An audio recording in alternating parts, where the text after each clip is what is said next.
El viernes comentamos aquí acerca de un grave accidente en la construcción del segundo piso, el hundimiento de la grúa, el que se haya caído esos bloques enormes, gigantescos de cemento de 250, bueno, las toneladas. Sí, es algo que no tenemos una imagen clara en nuestra mente porque conocemos una tonelada y le damos una dimensión, pero todo el tonelaje que pesan esas ballenas está tremenda. Pero lo que ha preocupado mucho, más que el que se haya dañado la grúa, que la ballena se haya caído, el hundimiento del piso. Eso es lo que más preocupó, porque si en esa parte se hundió al manejar, yo entiendo que porque se concentra el peso, el de la grúa, el de los sobrepesos que dan el equilibrio, y luego el de la ballena, se concentró ahí el peso, lo que no sucede cuando ya está colocado el segundo piso, porque el peso se va distribuyendo equitativamente. Y está sobre las columnas, y las columnas sí fueron analizadas y fueron cimentadas adecuadamente en cada caso. Eso es lo que va dando el equilibrio. Pero no es ni el primer hundimiento que hay en la ciudad, y no está tan remoto de zonas en donde ha habido hundimientos severos cuando tratan de construir algo. No estará a metros, pero sí está a 1 o 2 kilómetros de las zonas de Nápoles donde los hundimientos han sido muy severos. Ahí es zona rocosa, y lo que allí había era parte de la antigua distribución de la conexión entre viaducto y periférico, que fue tapada. Entonces la actual distribución pues está construida sobre lo que quedó del anterior, y eso es lo que falló. Se está pidiendo que se investigue a la empresa y se investiguen las causas, porque las constructoras deben hacer determinadas pruebas en el terreno en donde se van a sentar, sobre todo esas columnas que son. Eso sí. Y no solo en el lugar donde ponen la columna, sino, ¿cómo se le llama? Tiene un nombre especial a esas pruebas que se van haciendo en todo el terreno para ver que no se dañen otro tipo de estructuras, que no haya zonas blandas en el camino, pero no es muestra. Es un sondeo y estudio de piso, ¿no? Porque estudio de mecánica de suelos. Mecánica de suelos. Pues se está solicitando que se revise y si es necesario se establezca una sanción a la empresa responsable de la obra, ya que ellos tienen la obligación de garantizar que la obra pueda ser llevada a cabo sin ningún problema. Y explica la Secretaría de Obras y Servicios del Gobierno del Distrito Federal que el hundimiento se registró a las 2 de la mañana del pasado sábado, y durante el inicio de la colocación de la trave se debilitó la grúa, y esto provocó que se debilitó la grúa en su estructura porque se torció. Se torció el poste central, y que eso fue lo que ocasionó que los carriles centrales del periférico estuvieran cerrados a la circulación por muchas horas.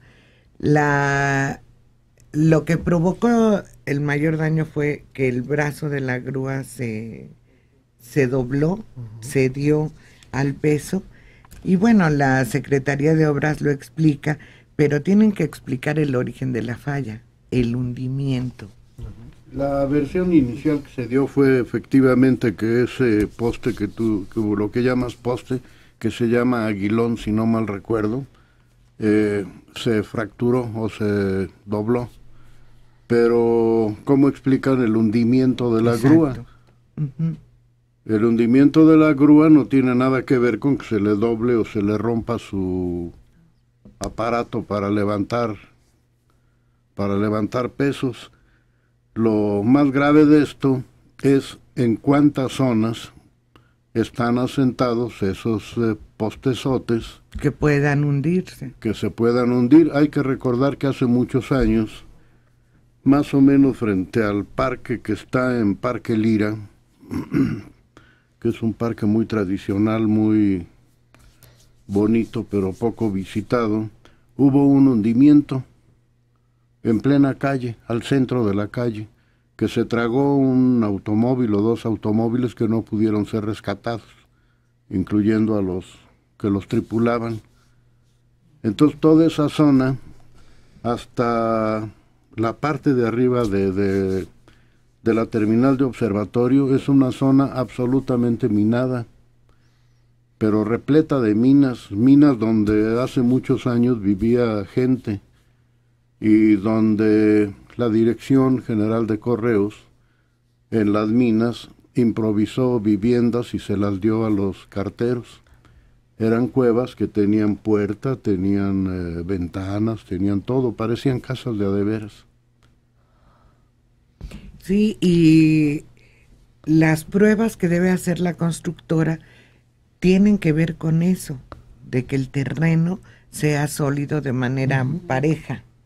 Y cuando cuando hay alguna duda en que hubieran esas minas o esos socavones al interior del piso, de los suelos, los tienen que rellenar con inyecciones de cemento para que puedan sostener sobre todo esos bloques que a mí me impresionan y debe ser porque ya superé la etapa del modernismo, pero a mí me dan un pánico. Para subirme al segundo piso lo pensé 50 veces. Bueno, en Los Ángeles se les cayeron sus segundos pisos en un temblor. Sí. Y aplastaron gente, y aplastaron coches, y otros se volaron, etcétera. Fue muy espectacular ese temblor. Pero aquí lo que yo quisiera saber es si realmente la constructora tiene obligación de hacer el estudio de mecánica de suelos, porque si tuvieran que hacerlo, pues no terminarían jamás y creo que toda su inversión se iría en el puro estudio. Pero también sería interesante saber si el gobierno del Distrito Federal no tiene un plan, un mapa, algo que nos enseñe. No te asientes aquí porque cuidado que se te hunde tu casa, como yo he visto que lo han hecho en algunas zonas, ¿no? Donde de cualquier manera la gente construye.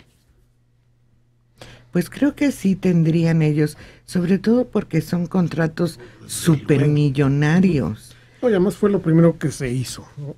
El estudio se hace en cada columna, cada pilote, toda la zona alrededor. No se hace continuo a lo largo de toda la construcción, porque solamente va a haber esfuerzo en donde están las columnas, pero se les olvidó que al poner las columnas se hace esfuerzo en una zona no estudiada.